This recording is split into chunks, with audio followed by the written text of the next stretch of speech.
The Chargers, I think their quarterback is better. I think you would agree with that. Maybe. Chargers at quarterback. I think they're on the up and up for sure. You know, so offensively going to be far more competitive with Geno Smith calling things. Geno Smith is a good quarterback that completely changes what they've had. This offense could be very good. You know, in many ways, it's a dream come true. Try to think about a secret weapon here. Chip Kelly's personal growth would be a good one. Do you guys think I enjoy, as a Kansas City Chiefs fan, promoting the Raiders? NFL pundits and fans have changed their tune towards the Las Vegas Raiders after an offseason that included a major shakeup among coaches, players, and staff. Let's dive into the new Raiders. What have they done recently to produce this newfound optimism? Last season, most NFL analysts upset the players by predicting the team to do poorly due to new head coach Antonio Pierce's lack of experience. It needs to be a complete remodel, and Antonio Pierce isn't qualified to remodel a living room, let alone a franchise worth $8 billion.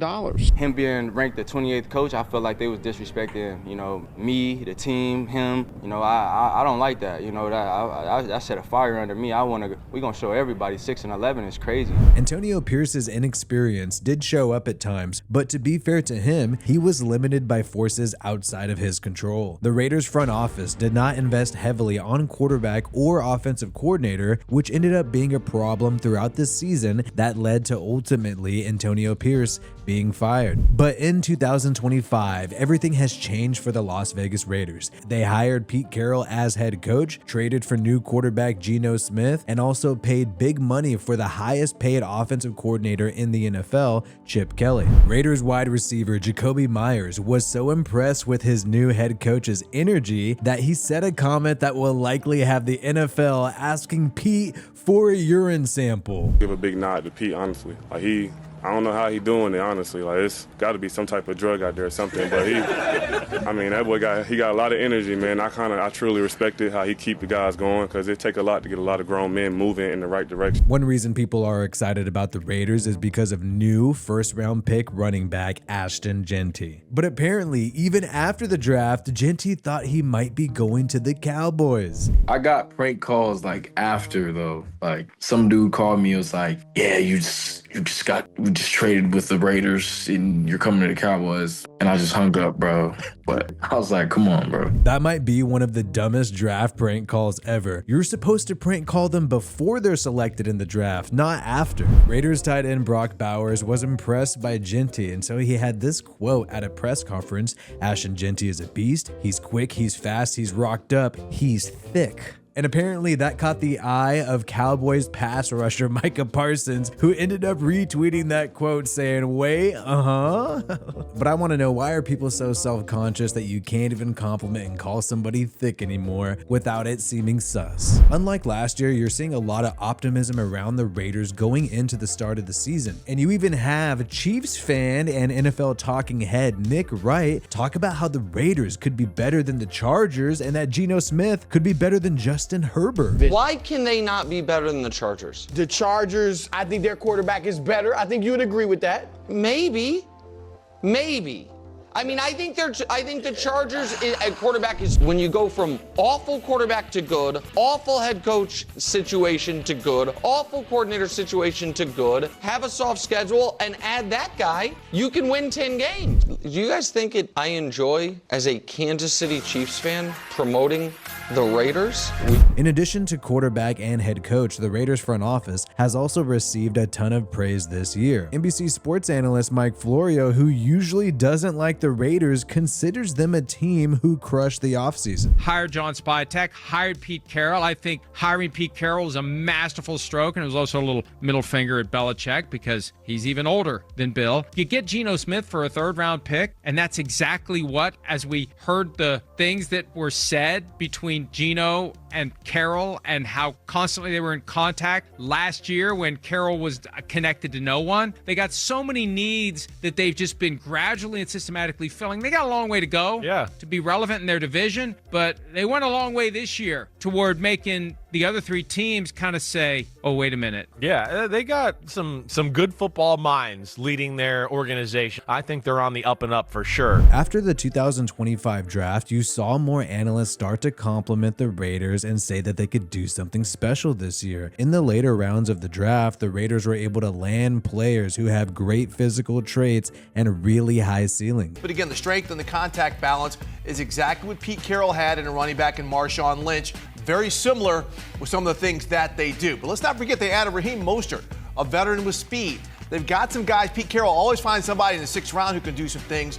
The offensive line is pretty good. They really added to their wide receiver group as well. So offensively, they're going to be far more competitive with Geno Smith calling things. Geno Smith is a good quarterback, and a good quarterback that completely changes what they've had with Aiden O'Connell and, Gardner Minshew. Like, he propels them in a completely new direction. Added to that, you already have Brock Bowers from a year ago. This offseason, you added Ashton Genty, who's one of the best running back prospects in the last decade plus. You added Jack Besh, a receiver as well. Like, you've got some weaponry for Geno Smith to work with. This offense could be very good. But it is not all sunshine and daisies for the Raiders. You have some people saying that Geno Smith is not a top 10 QB at all, and that the Raiders have a long way to go. If the Raiders do have 2 rookies playing significant snaps at wide receiver with an offensive line that you guys have both said is a work in progress, to be polite, the Raiders could be in trouble. They're projected to win 6 or 7 games. That means they're going to be behind a lot, which Geno's going to have to throw the ball a lot.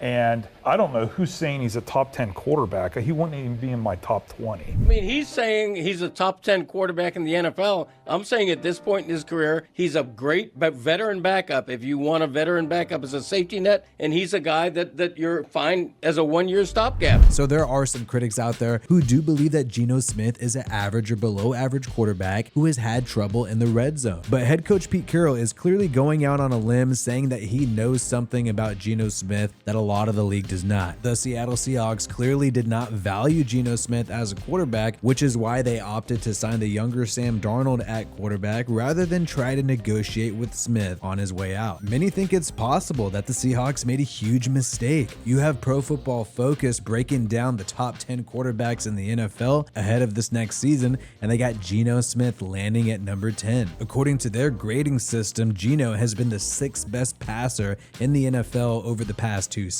And when you think about Sam Darnold, he's really only had that one good season last year. NFL analyst Max Loeb rated Geno Smith as his 90th best player in the entire NFL and pointed out how good he is under pressure. Geno Smith is the coolest quarterback under pressure in the entire NFL. What are you supposed to do as a defense if Geno Smith pulls this out on and drops a dime to DK Metcalf for a touchdown? 3rd down. Look at Geno. Breaks out of the sack, gets out to the right. Look at this dime he delivers to JSN. Come on. What are you supposed to do? This is 1 sec within the ball being snapped. Geno Smith just steps around it calmly, delivers a nice ball for a touchdown. Hype has been building for the Raiders ever since they started OTAs and mandatory minicamp, and we finally got to see Geno Smith with Ashton Genty in action. Geno was not shy about boasting about all the weapons he has in Vegas, which a lot of people think are underrated. To be out here with these young, talented players, man, I think we have a really good team, a really good, array of weapons, and just a bunch of different guys that can do a lot of great things. And so, it's really easy for me. I just got to go out there and be myself and get the ball into their hands and let them be special. So now you have expectations rising for the Raiders. They do have a good array of weapons. Most notably, you got the veteran running back Raheem Mostert, who was recently on the Miami Dolphins there, along with 2nd round pick Jack Besh out of TCU. That guy is selected very high in the NFL draft, so the Raiders obviously want him to be an instant contributor and a starter. The Raiders have a sleeper weapon in 4th round pick Dante Thornton out of Tennessee. He's 6'5" and runs a 4.3 40-yard dash, and offensive coordinator Chip Kelly marveled at his athleticism. If you had to draw up an outside receiver, you would pick that type of body type, someone that's got length, someone that's got a huge catch radius, but also has speed.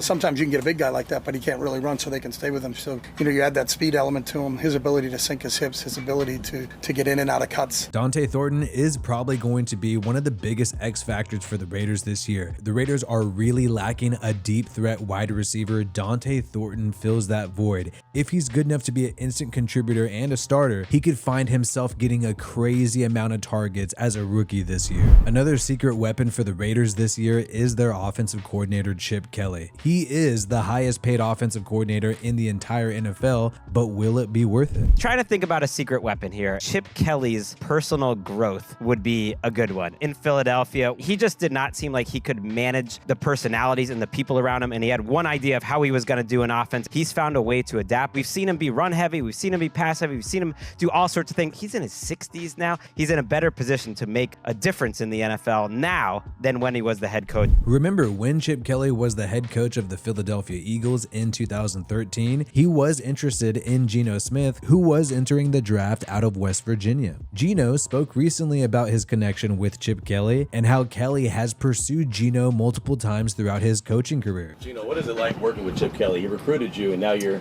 playing for him. In many ways it's a dream come true because I've always revered Coach Kelly, and I've always thought he's been an excellent coach throughout his career and a guy who I've, really, wanted to play for, even back then when I was in high school. It didn't work out that way, but, God works in mysterious ways, and here we are today in Las Vegas. After 3 years of constant disappointment, it now looks like things are up for the Las Vegas Raiders. Will this be fool's gold? Will this just be the same hype we hear every year, that something is significantly different, and the Raiders end up with a losing record? Personally, I think the Raiders have something that they have not had since 2021, which is a head coach and quarterback who have years of experience together and are on the same page. Pretty much every single team in the NFL that has had long-term success has both of these two positions solidified. So in 2025, head coach Pete Carroll and quarterback Geno Smith are going to be entering their third season together with Geno as a starter, even though they have had several more together with Geno as a backup. Let's hope that they prove the Seahawks wrong, and also any Raiders fans